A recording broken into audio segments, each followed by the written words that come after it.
Hello and welcome to video Guru. Video Guru में आपका स्वागत है। मेरे प्यारे दोस्त, आज का जो सेशन है वो पिछले सेशन से थोड़ा सा लिंक है। अगर आपने पिछला सेशन जो कि डाइस पे बेस्ड था, अगर आपने वो किया है तो आपको थोड़ा और बेहतर समझ में आएगा। इसलिए पहले रिक्वेस्ट है कि डाइस के सेशन को देख लें। हालांकि जो अगर आप नहीं भी देखते तो भी कोई बात नहीं है, आप डाइस को अलग बाद में भी देख सकते हैं। फिलहाल डाइस से ही संबंधित, मतलब उसी स्ट्रक्चर से संबंधित जो है वो हमारे पास ये सेशन जो आपके सामने है वो है।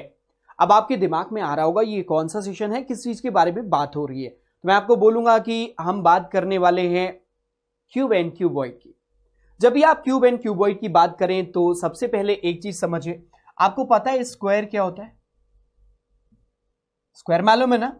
एक ऐसा स्ट्रक्चर जो कि जिसमें जो दो साइड्स हैं चारों वो क्या होती हैं? इक्वल होती हैं, करेक्ट।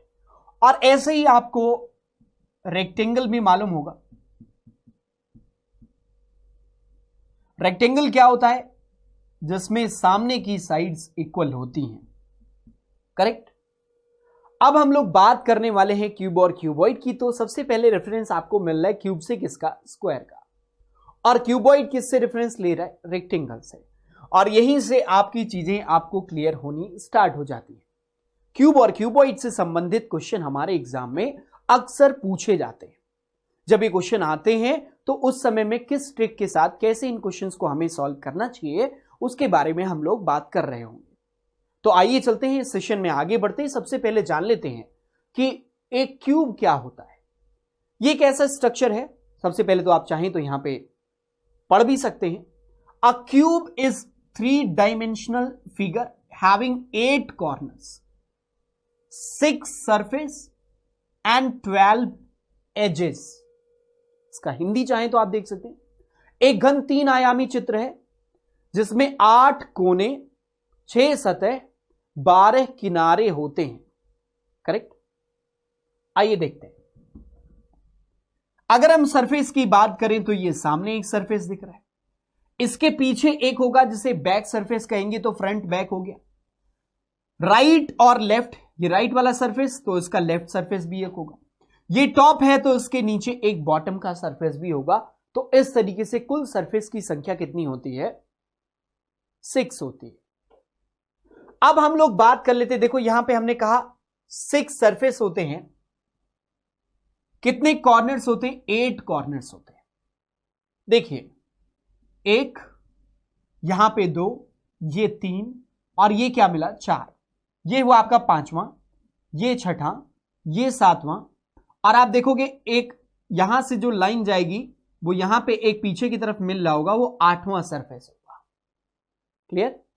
तो इस तरीके से, सॉरी 8वां कॉर्नर होगा। तो इस तरीके से अगर हम कॉर्नर्स की संख्या की बात करें तो कितने कॉर्नर्स होते हैं? 8 कॉर्नर्स होते हैं। अब हम बात कर रहे हैं एज की। आपको पता है कि एक क्यूब जो है वो स्क्वायर से मिलकर बनता है।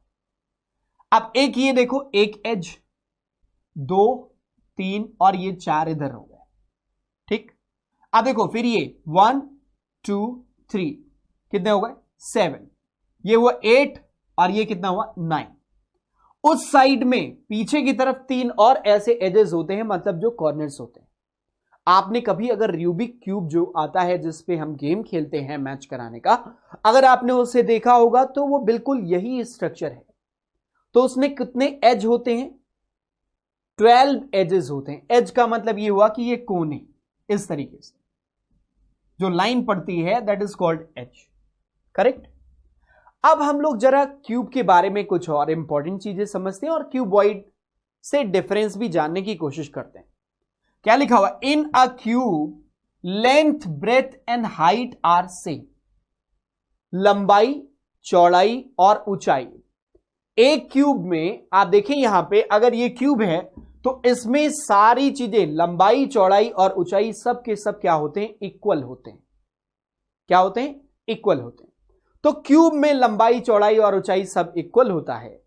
लेकिन जब बात हम लोग क्यूबॉइड की करते हैं तो क्यूबॉइड में ऐसा नहीं होता। क्यूबॉइड क्या है? ये एक ऐसा स्ट्रक्चर होता है जो कि किससे मिलकर बना होता है? एक रेक्टेंगल से मिलकर बना होता है। इसमें लंबाई चौड़ाई और ऊंचाई बराबर हो, यह नहीं होता, जैसा कि आपके क्यूब में होता है। यहां पे क्या होता है, लेंथ ब्रेथ और हाइट जो है वो तीनों अलग अलग होते हैं। अब कई बार आपके क्वेश्चन जो बनते हैं उसमें बोलता है कि how many small number of unit cubes, छोटे क्यूब की कुल संख्या कितनी है, ऐसा सवाल आपके एग्जाम में बनता है। देखो, एक ऐसा दिया हुआ ये स्ट्रक्चर और बोला गया एक क्यूब 4 सेंटीमीटर का है। कितने सेंटीमीटर का? 4 सेंटीमीटर के साइड का है, मतलब a इज इक्वल टू क्या हो गया, 4 हो गया। और उसके हर साइड को 4 1 सेंटीमीटर के टुकड़ों में डिवाइड किया जाता है, कट लगाया जाता है। मतलब इस क्यूब पे 1 सेंटीमीटर का स्लाइस ऐसे मारा गया और फिर ऐसे मारा गया। अब बताइए कितने टोटल नंबर ऑफ क्यूब बनेंगे? तो कितना है, 1 2 3 और 4, 4 कट हैं 1 सेंटीमीटर के। तो अब इसमें आपको करना क्या होता है, 4 का क्यूब कर दीजिए। आप अगर उसमें निकालेंगे तो लंबाई, चौड़ाई और ऊंचाई, यही तो मल्टीप्लाई करेंगे। अब यहां पे लंबाई चौड़ाई ऊंचाई तीनों बराबर है, इसका मतलब ये हुआ कि 4 इंटू 4 इंटू क्या हो जाएगा, 4 हो जाएगा। तो कितना बनेगा, 64 स्मॉल क्यूब्स यहां पे बन रहे होंगे। तो इस तरीके से क्वेश्चन आपके एग्जाम में एक तो फ्रेम होता है। आगे चलिए देखते हैं और क्या हमारे एग्जाम में आता है। जब वहीं क्यूबॉइड की बात आती है तो क्यूबॉइड में number of small unit cubes, अब क्यूबॉइड से भी हमें क्यूब निकालना होता है, तो length into breadth into height करते हैं तो वो हमें मिलता है, करेक्ट, क्योंकि यहां पे तीनों अलग अलग होते हैं। आगे चलते हैं, अगला क्या है, क्यूब और क्यूबॉइड में डिफरेंस ऑलरेडी हम बता चुके हैं। क्यूब जो होता है वो एक वर्ग का 3 डायमेंशनल फिगर होता है, जबकि क्यूबॉइड एक आयत का 3 डायमेंशनल फिगर होता है। क्यूबॉइड में साइड्स जो हैं वो बराबर नहीं होती हैं, लंबाई चौड़ाई और ऊंचाई तीनों अलग अलग हो सकते हैं, लेकिन क्यूब में वहीं पे लंबाई चौड़ाई और ऊंचाई क्या होते हैं, तीनों बराबर होते हैं, करेक्ट। आगे चलो, अब यहां पे एक क्वेश्चन आपके सामने रखा गया है, a cube of 4 centimetre has been painted black blue red on pairs of opposite faces, it is then cut into small cubes of 1 centimetre, one side 1 centimetre. अब इसमें बताना है कि 3 अलग अलग रंग से रंगा गया है, विपरीत फलक भी समान रंग से रंगे गए हैं, उनके बाद से 1 सेंटीमीटर, उसके बाद से 1 सेंटीमीटर के छोटे छोटे टुकड़ों के रूप में काटा जाता है। मतलब यह हुआ कि उसको स्मॉल क्यूब्स में 1 सेंटीमीटर की काटा गया। अब आइए देख लेते हैं यहां पर कितने छोटे घन होंगे। अलग अलग पेंट अभी हमने नहीं किया हुआ है, पेंटेड बोला इन्होंने हालांकि। तो how many small cubes will be there, कितने छोटे क्यूब्स होंगे इसके बारे में आपको बताना है। तो अभी इसका क्वेश्चन किया, हमें पता है लेंथ ब्रेथ इंटू हाइट करना होता है, जबकि यहां पे तीनों समान है, चूंकि क्यूब की बात हो रही है। तो 4 सेंटीमीटर का है, मतलब 1 सेंटीमीटर के कितने टुकड़े बनेंगे, 4 टुकड़े बनेंगे। 1 सेंटीमीटर के कितने टुकड़े बनेंगे, 4 टुकड़े बनेंगे। अब यहीं पे बोलता कि 2 सेंटीमीटर का कट लगाया गया होता, तो क्या करते, इसका मतलब ये हुआ कि वहां पे 2 का क्यूब कर, मतलब देखो 2 सेंटीमीटर, 4 में अगर 4 सेंटीमीटर का साइड होता, उसको 2-2 सेंटीमीटर में डिवाइड करते तो 2 ही पार्ट बन पाता, क्लियर ना। तो उस कंडीशन में हम क्या करते, 2 का क्यूब करते। यहां पे हम किसका क्यूब करेंगे, 4 का क्यूब करेंगे। तो 4 का क्यूब कितना बनेगा, 64 बनेगा। So correct answer will be what, 64। Clear है, आगे चलते हैं। तो आइए आगे देख लेते हैं। आप कुछ चीजें इस क्यूब के बारे में अगर आप समझ लें तो यहां पे आपको फॉर्मूला भी समझ में आ जाएगा। अब एक क्यूब है, उसका अगर हम लोग जरा 3D डायमेंशनल, मतलब 3 डायमेंशनल फिगर बनाएंगे तो आपको ज्यादा बेहतर समझ में आएगा। देखिए इस तरीके से क्यूब बनता है। अब क्यूब में कट्स लगते हैं ऐसे, ये यहां जाएगा, यहां से यहां जाएगा, इस जगह से ये जाके ऐसे मिलेगा। फिर दूसरा कट मान लो यहां से ये लगा, फिर ये आगे जाएगा इस जगह से यहां पे, यहां से ये आगे जाएगा, इस तरीके से वो फिर से आके पीछे मुड़ जाएगा। तो इस तरीके से यहां पे उसको कट हम लोग लगाते हैं राउंड में, और फिर ऐसे वर्टिकल कट्स भी लगते हैं। अब अगर क्यूब आपका ऐसा है तो इसमें कुछ चीजें समझिए। सबसे पहले मैं आपसे बोलूंगा कि सेंट्रल क्यूब,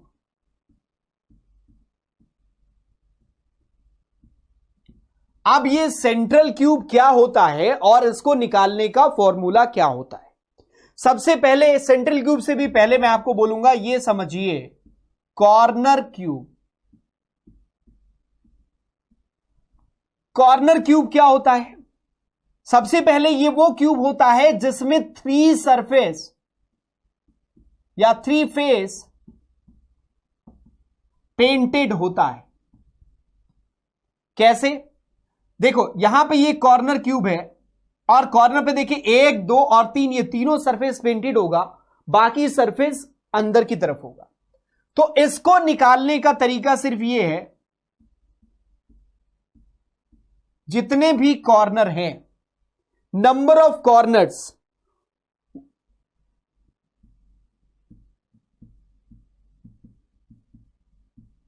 कॉर्नर्स की जो संख्या होगी वही आपका क्या हो जाएगा, कॉर्नर क्यूब हो जाएगा, जो 3 फेस पेंटेड हो जाएगा। अब बात आती है कि भाई 2 फेस पेंटेड,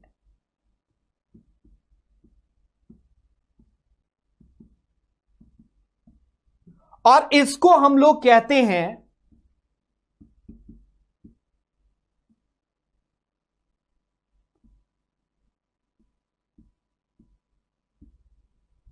कौन सा क्यूब कहते हैं? मिडिल क्यूब कहते हैं। अब मिडिल क्यूब निकालने का तरीका क्या है? ये देखो आप, मिडिल क्यूब वो होता है जिसमें 2 फेस पेंटेड होते हैं, और ये कहां पर पाए जाते हैं? सबसे पहली बात एज पे। किस पे पाए जाते हैं? एजेस पे पाए जाते हैं। कितने एज होते हैं? 12 एज होते हैं। तो इसका मतलब ये हुआ कि ये आपको मिलेगा कहां पे? एज पे मिलेगा। अब हर एज पे जितने भी नंबर ऑफ एज, इसको निकालने का तरीका क्या होता है? देखो यहां पे इस एज पर एक तो ये कॉर्नर वाला हटा दीजिए और इधर कॉर्नर वाला हटा दीजिए, उसके बाद जो ये मिलता है ये आपके क्या हो गए? 2 फेस पेंटेड वाले हो गए, और इसी को हम लोग क्या कहते हैं? मिडिल क्यूब कहते हैं। अब मिडिल क्यूब निकालने का तरीका ये होता है, भाई एज से संबंधित है तो इसका मतलब 12 इंटू एन क्या हो गया? 1 2 3 4। कितने पार्ट में एक साइड को डिवाइड किया गया है? 4 पार्ट में डिवाइड किया गया है, वही कहलाता है एन। तो n-2 कर देंगे। n-2 क्यों? क्योंकि कॉर्नर, अब ये देखो इस एज पर एक इस तरफ से, एक ब्लॉक इस तरफ से निकाल दिया गया, इसका मतलब n-2 कर दीजिए और उसमें 12 का मल्टीप्लिकेशन कर दीजिए, आपको आंसर मिल जाएगा। ये 2 फेस पेंटेड वाले हो गए मिडिल क्यूब। अब हम लोग बात करेंगे मिडिल क्यूब के अलावा इनर क्यूब और सेंट्रल क्यूब। सेंट्रल क्यूब, अब हमने 2 फेस देख लिया, 1 फेस पेंटेड। इसके लिए आप समझिए ये कहां पाए जाएंगे? सरफेस पे पाए जाएंगे। कितने सरफेस या आप बोले फलक होते हैं? कितने फलक होते हैं? तो आप देख सकते हैं जितने नंबर ऑफ फलक, 6, एक इधर, 2 3 4 5 और 6, कितने होते हैं? 6 होते हैं। ये बेसिकली सरफेस पे ही पाए जाते हैं। और कौन से होते हैं? देखो ये तो हो गए 2 वाले, ये हो गया 3 वाला, और ये हो गया 3 वाला, ये भी 3 वाला हो गया, ये भी 3 वाला हो गया, और ये दोनों हो गए 2 वाले, ये भी इधर भी कोने पे एज पे 2 वाले होंगे, और यहां पे भी 2 सरफेस पेंटेड वाले होंगे। बचा कौन सा? इन सबको निकालने के बाद बच सिर्फ यही रहा है, और इसी को हम लोग कहते हैं सेंट्रल क्यूब। और इसका सिर्फ एक फलक जो ऊपर की तरफ सतह पर होता है वही पेंटेड होता है। इसको निकालने का तरीका क्या है? क्योंकि सरफेस पर है तो कितने सरफेस होते हैं? 6, और 6 में आपने क्या करना है? n-2, हर तरफ से 2 माइनस कर दीजिए, n-2। n कितना हो गया? 1 2 3 4। क्लियर? कितना हो गया? n की संख्या 4 है, तो उसमें से 2 माइनस कर दीजिए, कितना आ जाएगा? 2 आ जाएगा। और ऐसा हर सरफेस, कितनी टोटल सरफेस की संख्या कितनी है? टोटल सरफेस की संख्या 6 है, तो उसमें 6 से मल्टीप्लाई कर दीजिए। तो हर सरफेस पे n-2 होगा, 6 सरफेस होते हैं, 6 से मल्टीप्लाई कर देंगे तो 6 इंटू n-2, ये आ जाएगा number of cubes having one face painted. अब ऐसे ही अगर हम लोगों को निकालना हो नो फेस पेंटेड,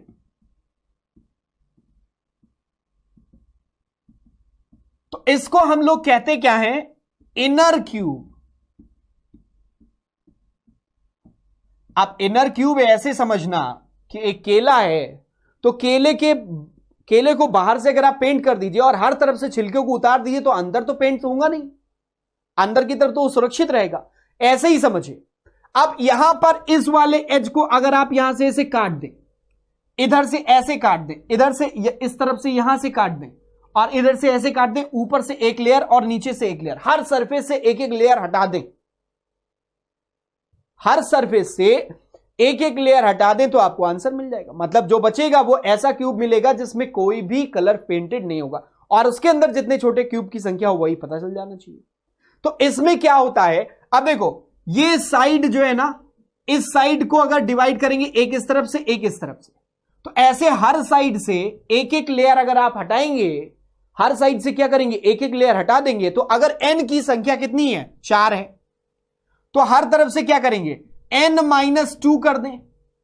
n-2 करने के बाद जो क्यूब मिलेगा उसमें साइड पे कितने पार्ट्स होंगे वो पता चल जाएगा। जैसे 4 पार्ट से 2 पार्ट हटा दिया, बचा कितना, 2 पार्ट बचा, और उसी का क्यूब कर दिया, वो एक ऐसा क्यूब बड़ा मिलेगा जिसपे कोई सरफेस पेंट नहीं होगा, अंदर का छिलका उतारने के बाद, तो उसी का क्यूब कर दीजिए, आपको उसमें बनने वाले स्मॉल क्यूब मिल जाएंगे। तो इसका मतलब ये हुआ कि आपको जब भी इनर क्यूब मतलब नो फेस पेंटेड वाले निकालने हो तो n-2 का क्यूब कर देंगे, आपको हमेशा आंसर मिलेगा। बात क्लियर? तो इस तरीके से आप समझ सकते हैं क्यूब को। उम्मीद करते हैं आपको अब क्यूब के बारे में पता चल चुका होगा, आगे मिलेंगे तो इससे रिलेटेड क्वेश्चन को डील कर रहे होंगे। तो अभी तक के लिए बस इतना ही। Thank you so much watching this video. All the best, bye bye, take care.